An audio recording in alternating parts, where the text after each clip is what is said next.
Hello guys again. Thanks for joining us today. We are gonna be having our one of our free webinars, and today Ömer will be sharing his great experience in selling books.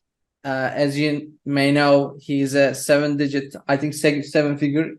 Seven It's figure, called yeah. seven-figure Amazon bookseller, and he's gonna talk about uh, sourcing tips and for cherry pickers and bulk operations. And Ömer, you can Yep, start. yes, we can start.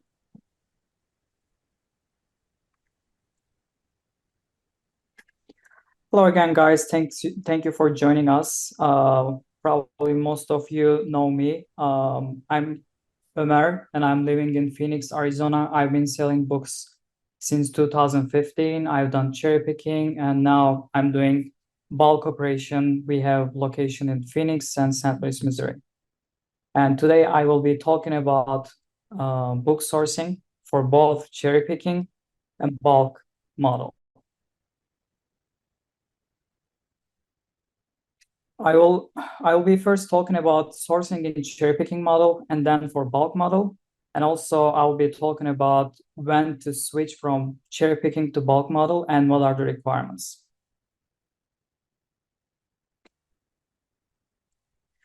So as most of you know, there are many elements in terms of selling books on Amazon.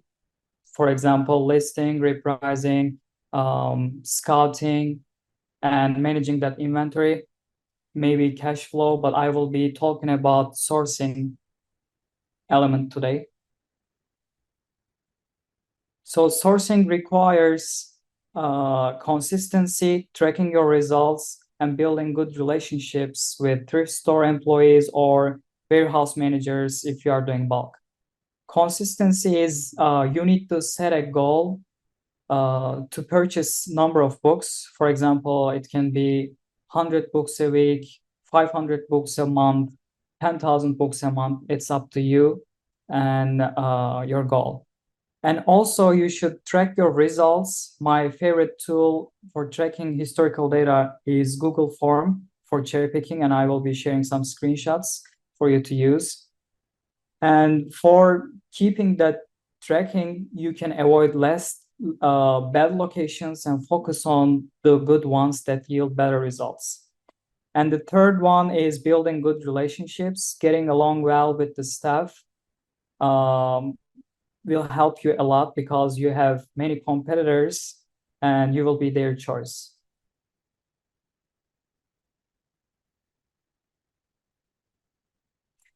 So for consistency, even though you are working for yourself, it requires some level of discipline that is aligned with your goal. It's not like I quit my job, I left my corporate job, now I can do whatever I want. It doesn't work that way. You need to have some discipline, even though you have your own business. Actually, You you work harder when you work on your own business. Definitely. Maybe you are working maybe 8 to 10 hours a day at a regular job, but sometimes you'll have 15, 16, even 17-hour work days because you cannot afford to hire a person to scan books or list books or send it to FBA. In the beginning, it will require a lot of attention from you so that you can grow and afford to hire more people. And you should continuously feed that beast. I mean, Amazon consistency is crucial for the growth, and you can adjust your schedule accordingly. For example, if you are going to a vacation and you will be out of state, let's say 5 days, and you should adjust yourself because business should continuously grow. Maybe you can do more sourcing before you leave, or you can do more sourcing after you come back. And you should put some goals like some fixed amount of books.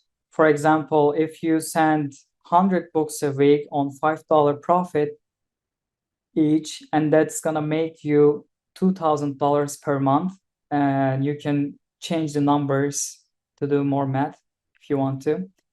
For example, my goal is to list and send at least 50,000 books a month across 2 warehouses. And I also do momentum checks with my team during the week.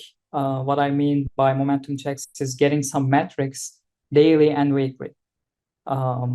How many books they scanned that day, how many accepts we have, how many FBA we have, and how many books listed as merchant fulfilled or buyback companies. I think those goals should be like certain concrete goals. Like you cannot just say I'm gonna be, rich. You have to have some numbers. Yes, no, this is a numbers game, because as retail arbitrage, so this model, both cherry picking and bulk model, I think bulk model is not retail arbitrage, but this is arbitrage.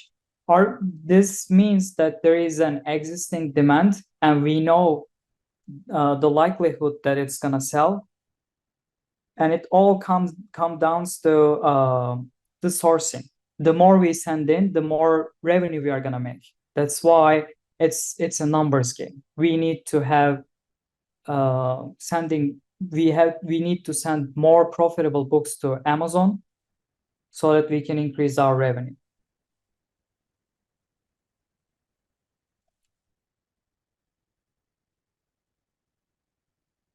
And for tracking results, sourcing is basically eliminating rejects or dots and repeating the process with the good ones. If you are doing cherry picking, you need to eliminate the bad performing ones.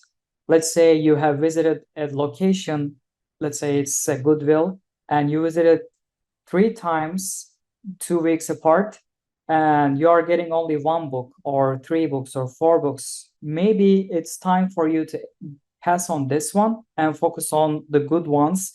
If you don't have enough good ones, you can definitely look for new sources to get better results. By tracking your findings, you can avoid the less fruitful locations and focus on the ones that yield better results. For example, this was the form that I've used for cherry picking operation in Arizona. I prefer Google Forms because I can keep historical data, which one is performing good, which one is performing not good.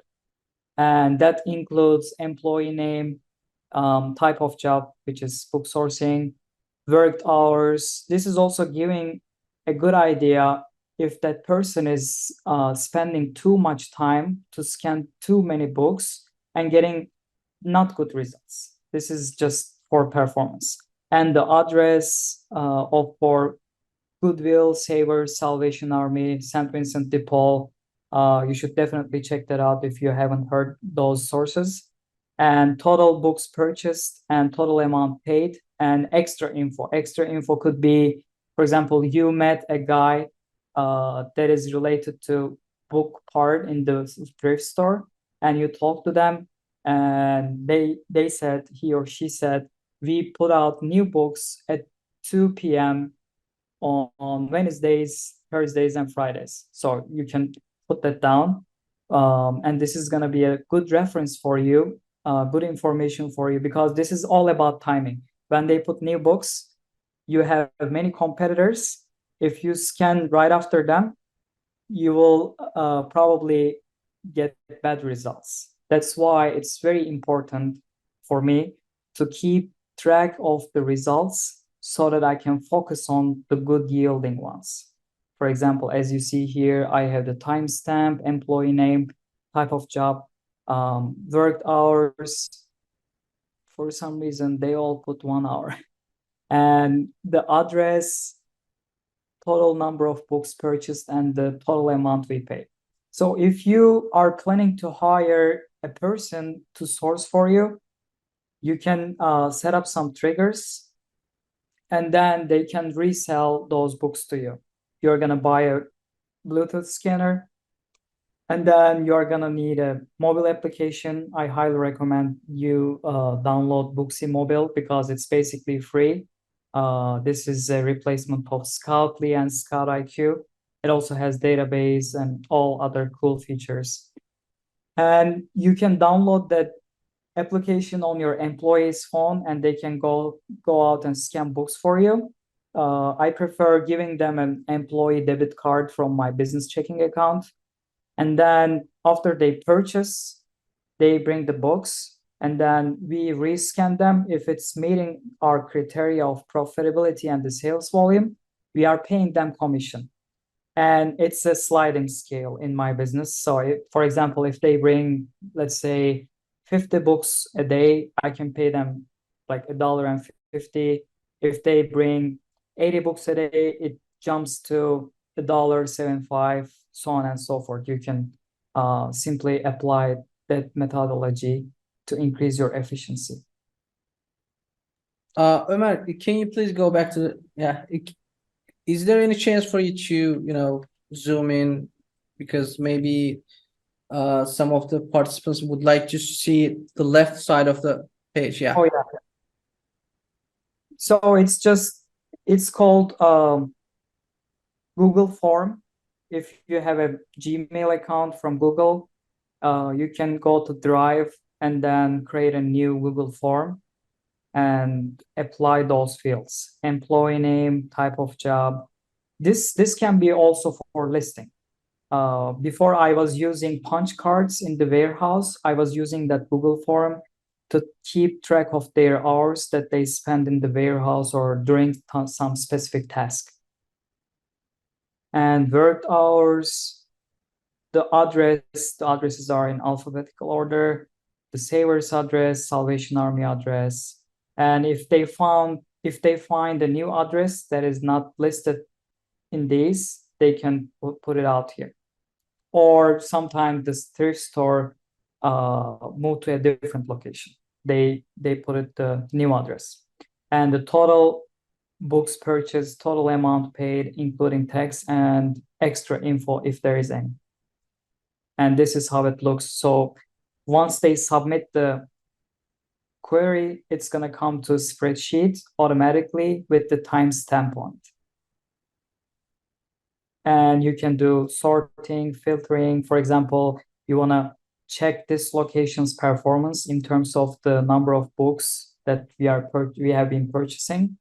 You can just filter that location and check if we should go there more often, or if we should go there less frequently, and you can make the decision based on that, based on the historical data. And excuse me. And for building relationships, it doesn't matter if you are doing cherry picking or bulk. This is always performing good. Be friend with the related person. If it's potentially your repeatable source, if you're going to come back to scan more books, you should be friend with them. You don't have to like them, but just smile, ask their name, build connection. It can be the employee at the thrift store that's managing the books part and the media part, or the warehouse manager of your bulk source. So make sure that you are getting along well with them. And keep that in mind that you're a customer, so don't hesitate to talk to them. Ask them a favor. The worst thing they can do is saying no, so don't hesitate to talk to them. So potential sources for cherry picking is local thrift stores such as Goodwill, Savers, Salvation Army, St. Vincent de Paul, and more. There are some local chains that is existed in some specific states, for example, Red Rex or ARC in Colorado. So you should just Google thrift stores on Google Maps and check your state. What are the opportunities that you can visit? And library sales, booksalefinder.com is a great place to look for events. Local free pickups and friends if you're in college. That performed very good for me when I was in college. And for local pickups, this ad belonged to 2000 16 or 17, I created an ad. I will haul away your used books for free from your place at your doorstep. And I put my phone number and I got some results. Oh, this was 2020. I'm sorry. I had some good results, but this requires some consistency. If you make a post and if you forget that it's existed there, you may not get the attention may decline over time. So you need to delist or relist again or delete the listing and create a new one from the scratch, because this is how their algorithm works. This was some example responses that I have received. Some people prefer not to allocate capital in the beginning because they don't know if they are gonna pursue this business or not. So in the beginning, some people might prefer to acquire some books, some inventory for free. That way they can make money in the beginning, and this might be more helpful on the cash flow. And also this can be advertised as a service. It's not like purchasing books from them. It's like you don't have time to pick those books and donate to some specific organization. I will do that for you. I will come to your home. I will pick up all your books. You don't have to throw away or spend your time and some money for gas. I will do that for you. This is some kind of advertising as a business model. And for the platforms, I would recommend Nextdoor, Facebook Marketplace, Craigslist, OfferUp, and you can look for the new ones if there are any. And for Book Sale Finder, this is a great place to look for events. And the criteria is number of items advertised. You can see that here, 250,000 items. So this is a pretty big one. If you see anything over 50K, this might be potentially good. And the distance from you, you should also consider that distance, whether you are gonna go or not. I used to go to within 100-mile radius for book fairs, such as this one. If it's a very big one, over 200K like this, I would probably drive like 5-6 hours, because it's definitely gonna worth it if you buy, let's say, more than 200-300 books at a visit. And the admission fee, if there is any admission fee, that means there is gonna be a bunch of resellers that's gonna pay to enter. So make sure that if you are going to a book fair, make sure that you are being there on time, not being late, so that you can avoid some competition right in the beginning. And the price, if you see very expensive prices, this may not be a very good place for resellers. But if you see reasonable prices such as $1, $2, $3, this may be a good one. And the organization name. Some organizations are doing that annually, even like 47th, 58th of the event. Those are potentially good. And for sourcing for bulk, you should use Google. You should do Google search. My first favorite keyword for this is thrift stores in nearby states. You should find the person. Sometimes you're gonna call and it's gonna be some person on reception, and they will have no idea what you're asking for. So make sure that you are asking someone's contact number or email or phone number, so that you can talk to them and ask that if they have available books for you to purchase in bulk. And paper recycling companies are the tricky one, because there is a chance that they picked up those books from an Amazon seller that they already processed, and you are purchasing it again. This happened to me back in the 2020, and I lost about $4,000 or $5,000 because I purchased someone else's dots. So this is really bad. You should ask them if this is from one source or from multiple sources. If it's coming from one place, which is not a donation center, this may be a red flag. So avoid those. And also some brokers. Ömer, can I ask you a Yes, question? What was the reason you made that bad choice? Is there anything you would like to share with us? Is it personal?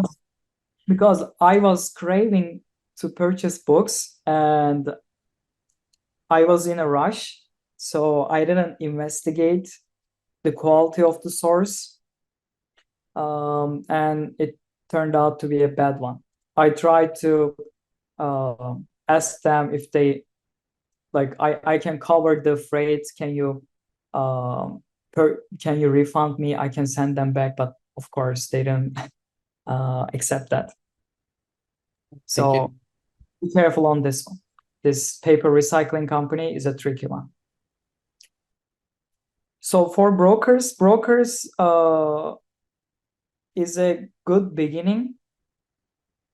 They are gonna resell that load when after they add a couple cents per pound to you, but this is gonna take off the load of finding new source off of your shoulder because they have available load. You may pay extra, but this is a great way to test the water if you're just starting out. And also recycle.net. I highly recommend that you go here and check the directory. If you see anything related to books or paper, this may be a good one. Or even shoes, apparel, because there are some companies that their intention is just collecting clothes, but somehow they collect books as well, so you can talk to them. And the ways that you can communicate is emails, calls, and my favorite one, in-person visits, because this is converting better. Sometimes people are giving away free books, maybe gaylords they cannot process. I think those can be found on Facebook Marketplace or something. Because I know you were giving away some gaylords. Yes, but those may be press scanned. So you should ask for some pictures from the source. It can be the material can be very bad quality. I remember that in one time we purchased a load. It was free. We just paid for the freight. It was basically free. I was doing a favor to my source, but we have received a bunch of newspapers, magazines, and it was really dirty because it stayed in the storage for a very long time. It was basically free. It helped the cash flow. We didn't get many accepts, but I would take it. I wouldn't take it now, but it was a good one back in the time, back in the days. Okay. And also you should ask the quality by using some keywords like credentials or raw donations. Those are basically people are donating to some organizations and they don't have enough space in their brick and mortar store, and they prefer to sell that in bulk for that excess inventory. So these are very good ones. If it's raw donation, the price is a little bit expensive, but you receive very expensive books. So that has higher yield. You can have probably 17, 18, even 20% accept rate in that. Or if it's shelf pulls, this is a little bit cheaper, ranging, I would say 5 cents to 8 cents. this can be less accept rate, but if you don't have books to process, if you will have to send your employees home because there is no source, you can buy those as well. We keep buying those shelf books all week long. And also there is salvage material, which is the cheapest one, probably around 2 cents to 6 cents. I even purchased for 1 cent a pound. It was less than 1,000, including the freight. And you receive 20 tons of books, 48 gaylords. Of course, there were not many profitable ones, but at the time we purchased those and we resold them to a paper recycling company and got paid more than what we paid. And this was good. But avoid the ones that has been press scanned. So those those are the bad ones. When should you switch from cherry picking to bulk? There are some requirements. The barrier is higher. It requires more capital, more commitment. You need to have a bigger space. Some people just rent a storage unit and then purchase a couple gaylords at a time and process that from a storage unit or from their garage. I even know a person, he's a great guy from Texas, and he's purchasing a full truck load and processing that from his garage. If you have a big enough garage, you can do that. And you will have higher minimum order quantity. If you are interested in purchasing only a couple gaylords, the availability will be less because more sources prefer that you move them as truckloads. And this is more cost effective for you because you're going to pay the freight anyway. If you pay, for example, $400, $500 for only 7 gaylord, it's going to be more expensive if you divide that up per gaylord versus you pay 1,200 for full truckload, and if you divide it up by 48, you will have less cost per gaylord. So that's why it requires a little bit more minimum order quantity, and it will require some employees because this is a very labor intensive business. I have seen some people that are doing by just themselves, husband and wife, 2 buddies, but they are working their ass off. So it's very labor intensive business. And you don't know if this is the one you're going to pursue. They avoid hiring more people. That's why it requires more things that you can switch to bulk model.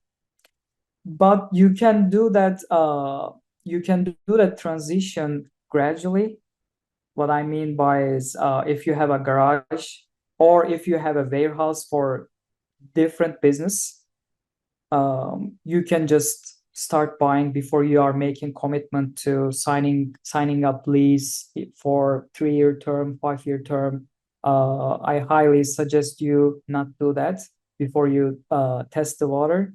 You should first process some and make the decision based on that. Maybe this is something you don't want to do, even though it's profitable. Maybe this is gonna cause you that you are gonna hate your life.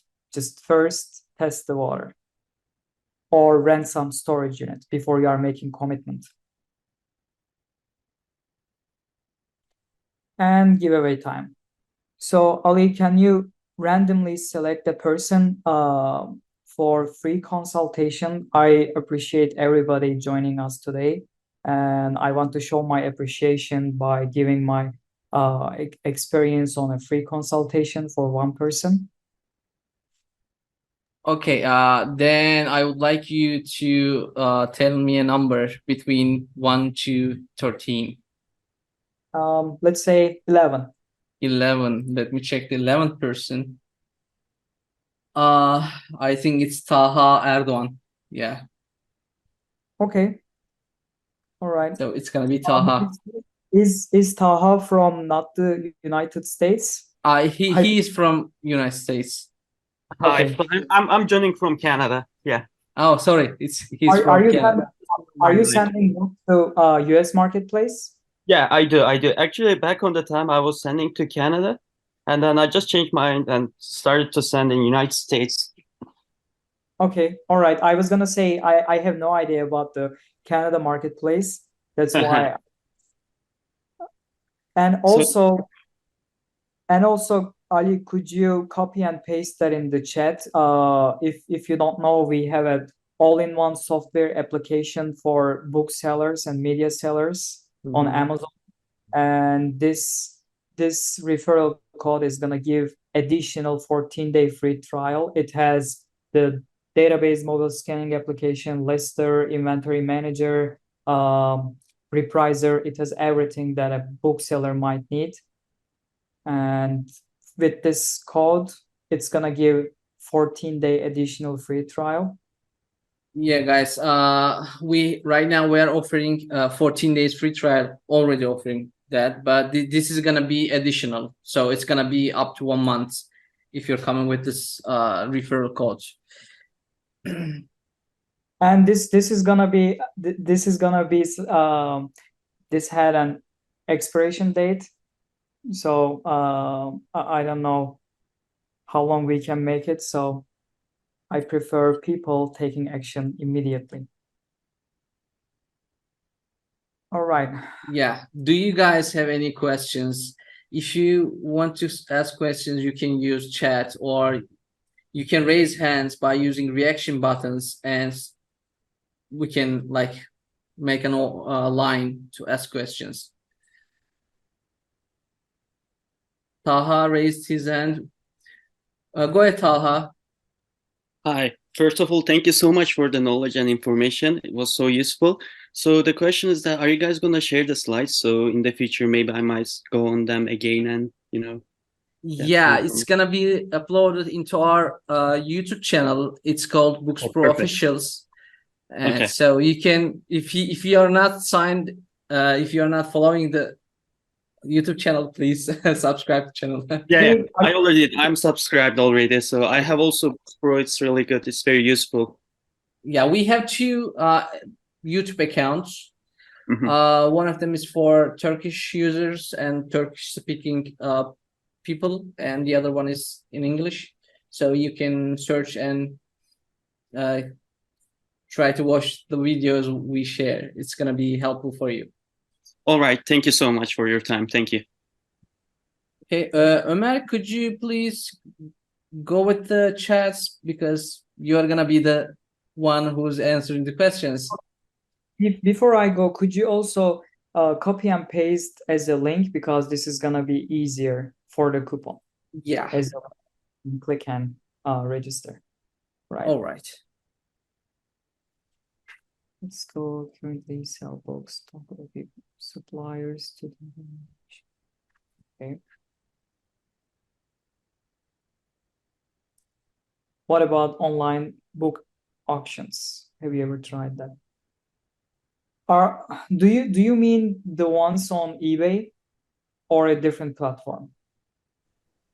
So not the ones on eBay. There are some like real estate clearing auctions where you find any product. So let's say there's a book and people bid for it, and then highest bidder wins. I tried that in the beginning. I didn't find a lot of success, but I did notice that the bidding amount that won was at the limit of it becoming not profitable. So it was very clear that people that were buying it to resell. And so there must be some booksellers doing this. I just wanted to see if that's something you were doing too. Is this from estate sales? Yes. Okay. This is a great question. I haven't tried those, but I know some people that tried. I heard that it's very competitive. I know a guy talking directly to that estate sale people and making connection with them, building relationship with them, and telling them hey, I can move everything for you, but let me know that I can buy either before the estate sale or after the estate sale. The price changes. But if you can show that as a convenience for them, there is a chance that they may prefer you. I know a guy who is doing that in Texas. Yeah, that makes sense, because if you're just bidding on individual books, it's very time consuming, and there's always going to be someone that outbids you by $1, $2. And yeah, but this technique is good. Thanks, man. Is that option for individual books? They put them in book sets, so the photo might include 5 books, 10 books, 20 books. Some of them are profitable, some of them are not. So you have to go through the process of calculating the profit for each one and seeing how much you want to spend per lot. Oh yeah, it makes sense. So this sounds like there is high competition, and you should always think that what distinguishes me to get better books, more profitable books, and that would require some creativity and building connections. I haven't tried those before, so I have no idea, but I know, and also I know another person from California, and that has antiquarian stuff as well, right? Yes, exactly. Okay, he's getting that antiquarian and books, but I don't think it's a very high yield source. Yeah, it's not very scalable. That's my opinion of it. Personally, I haven't tried that. Okay, cool. Thanks, man. Thanks for answering. Thank you for the question. And let's see, I joined yesterday, already love it. I assume this is regarding Bookz Pro. Thank you, Nathan. Yep.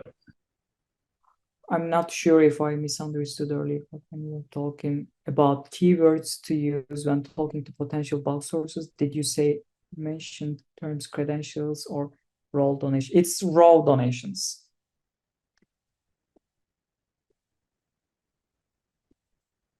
And credentials, yes. And what was it that you said? So I will write the other one. Salvage. There you go. Actually, I was gonna ask the same question. When buying from a source on bulk, maybe you're not buying a lot of Gaylords. Maybe you're getting 2 or 3. What's the question you ask to the seller? Do you have a pattern? Do you have a checklist to decide that you need to buy those? So first, if this is an individual, this is the first red flag for me, because I try to find a mutual person that knows him as well and ask questions. For example, there was another seller called me and asked the company name. Is that a credible source? And I said, no, this is not a credible source. I wouldn't recommend it at all, because Great tip, by the way. This is a terrible source, because this guy advertised as this is gonna be raw donations, but it was almost scanned before. So I told that guy that, like, stay away from that guy, don't buy it. So if you have, that's why I cannot stress enough how important to be in the community, talk to other resellers. Some people might think that this is my competitor, I shouldn't talk to them, but this is how you get news from the community, how you get information about the source, about the opportunities that there is available. So you should always be in touch with other people that are in the same niche. That's why you can try to find a mutual person.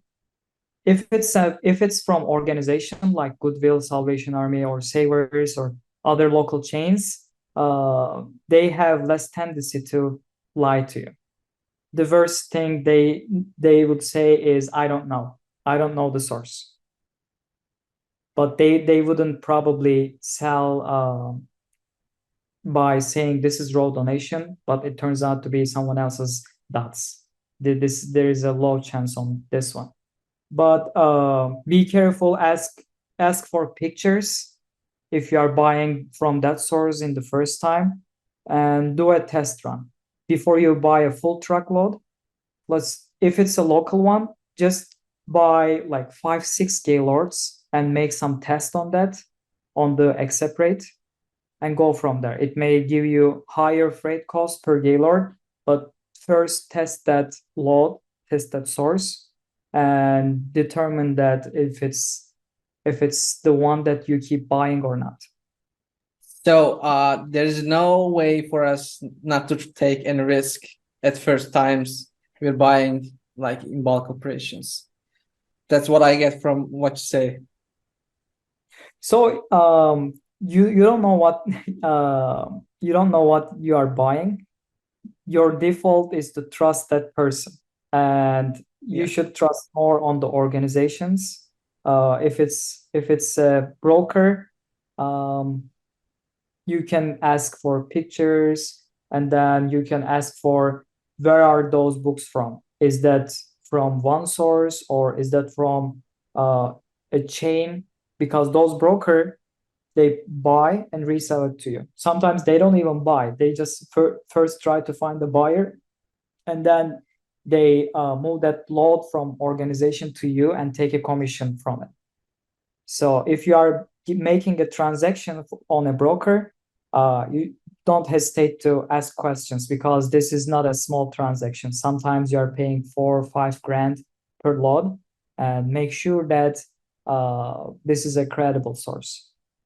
Do you ask about the categories that you're buying? Like, I mean, fiction or textbook? They sometimes sort that out by fiction, non-fiction, but this may also be a red flag. If they are sorting, there's a chance that they are taking out the profitable ones. The best ones are the raw donation, but you can ask questions like, is there any books that has hundreds of copies? This is a red flag, because if you buy a book, if you pay like $150 per gaylord, and then it turns out to be all the books are the same and the sales rank is 2 million, and you're losing that $150 because there is no chance that you can sell them all. Or you can ask that if there are encyclopedias or newspapers, magazines, you cannot monetize on those most of the time, unless it's an antiquarian, a book from 1800s. You cannot monetize on that.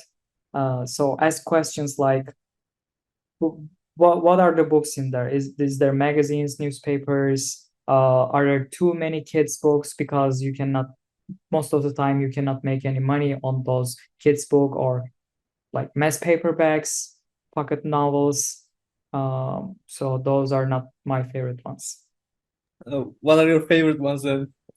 Oh, nonfiction ones, all day long. Textbooks, reference, cookbooks, history books. But you don't know what you are getting, so you should ask questions. But there is a line here. You shouldn't ask too many questions, because asking too many questions may make you look not expert in this level, in this industry, because people prefer to sell their load to people that they made transaction earlier. If it's first time they are buying, pretend that you are not buying it first time. Great tip. All right.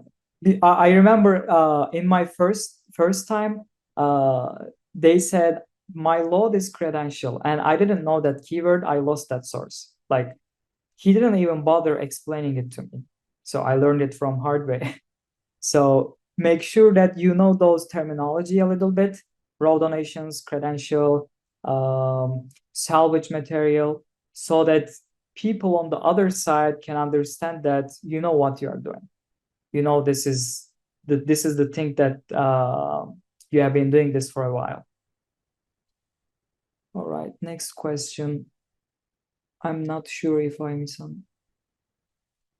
Oh, we already went over that.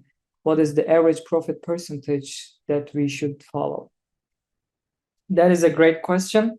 Before I answer that question, I need to bring something into your attention, which is working with reports. So you need to know how much profit or how much revenue you're getting from that source. You can use some source tag when you are doing the listing. This is gonna give you an idea. Like, for example, you have listed 3,000 books out of that 40,000 plus books that you have scanned, and you have made 2,000 FBA, 1,000 MF, and how many of them were sold within 6 months. But if you ask me, my lowest profit would be $1.50. $1.50 payout, because I have other costs as well. I have people working in the warehouse, I have their paychecks, there is rent and some other costs. That's why I don't accept like 50-cent, 60-cent books. The lowest I would go is $1.50 per book if it's moving fast, if the sales rank is let's say less than 500K. And our average percentage wise, I would say if it's 15% accept, if it's yielding 15%, I would say this is worth it to buy. But it all depends on your triggers. Maybe you are buying books if it's making even 25 cents payout. So it all depends on your triggers. But I would say 15-17% is a good one. And where did you get those conveyors, Bookz process system machines? So we got those conveyors from Bookz Pro. Bookz Pro supported the hardware and the software. Of course, the manufacturer is not Bookz Pro, but the IP belong to Bookz Pro. It's working with Bookz Pro, and it's a customized one. So you can contact me after the webinar if you are interested in getting one. What does the term credential mean? That means it's raw donation. Somebody did not go through them. Do you guys have any other questions? And oh, it's almost 50 minutes. We can get one more question if there is any. If not, we can. Yeah, I have one final question. Yes. It's gonna be like a short answer actually. Okay. In your opinion, what's the most crucial part of this business? I mean, is it sourcing? Is it inventory management? What do you think? Repricing, all kind of stuff. I would say all, but first of all, you need source, because if you don't have source, that means you don't have profitable inventory that you can flip that on, let's say Amazon or eBay or other marketplaces. So source is the critical one. After you figure out the source, then it's gonna come to other parts, right? Streamlining the operation, like increasing the efficiency, and then repricer, inventory managing, listing faster will be very important, because the time is limited, right? The time is 24 hours. If there is a solution that's gonna save you hours per week, it's worth it to pay, I don't know how much, depending on what you are getting, because this is gonna give you more time that you can do what you can do to increase and repeat, rinse and repeat that process. So I think it's all important, but sourcing is very important, because people looking for new opportunities to start their own business, and they choose Amazon because it's very popular, and they choose books I love Bookz because it has the highest ROI. You can buy a book for $1. Sometimes you are getting for free. You just need to be creative. And they are flipping them and selling them for $100 and then repeating that process. If they are struggling, if they are having hard time on sourcing that books, if they are not creative, if they don't have that desire, they just quit. That's why sourcing is very important. Thanks. Because that increases the motivation.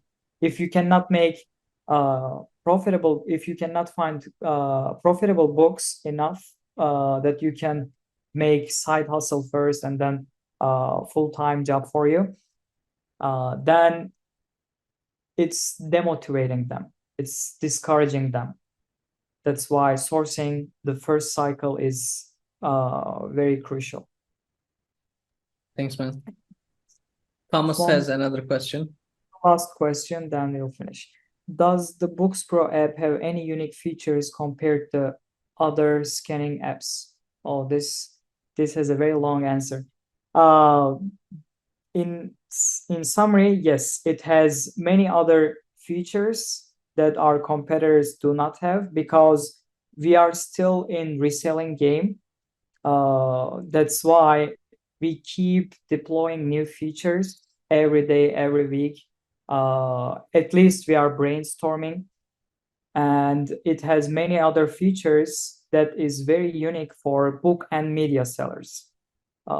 If I should give an example, let's say you are scanning a book on your mobile device.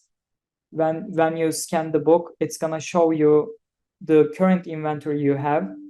Let's say if you have 3 or 4 more copies and the sales rank is 2 million, even if the profit is high, you may avoid buying that book, and it's gonna save you money. Or it's gonna show you your previous orders in the same page, and it's gonna give you an idea. The current price is $19, but in the past you have sold that book for $35 in August, which is textbook season. So there are some other, and also there is sold today section. It's gonna show you the items you have sold today with the price, conditions, SKU, and everything. And this is gonna give you an idea how your repricer is performing and how many you have sold. You can just click on them and show the current offers page if you sold that at the right price. So there are some other features, but I don't want to overwhelm other people. But I highly recommend you talk to Ali. Could you type here our contact information, the email address, the website link, so that people can contact you after the webinar? Sure. And also we have a great customer support team. You can book a Zoom call, and you can ask as many questions as you want and get a full product demo. It's 7 a.m. to 5 p.m. every day.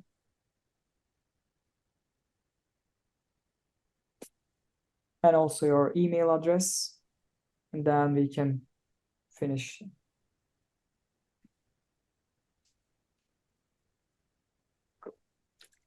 Or repricer and be able to view Bookz on screen is a great invention. Oh, thank you, Joshua. All right, we can wrap it up. Yeah. Thank you guys again for joining, spending that very valuable time of yours and hearing me out. Thank you so much, and have a great day and profitable day. Bye-bye, guys. It was a pleasure. Thanks, Elmer. Thanks, Bye-bye. Alex.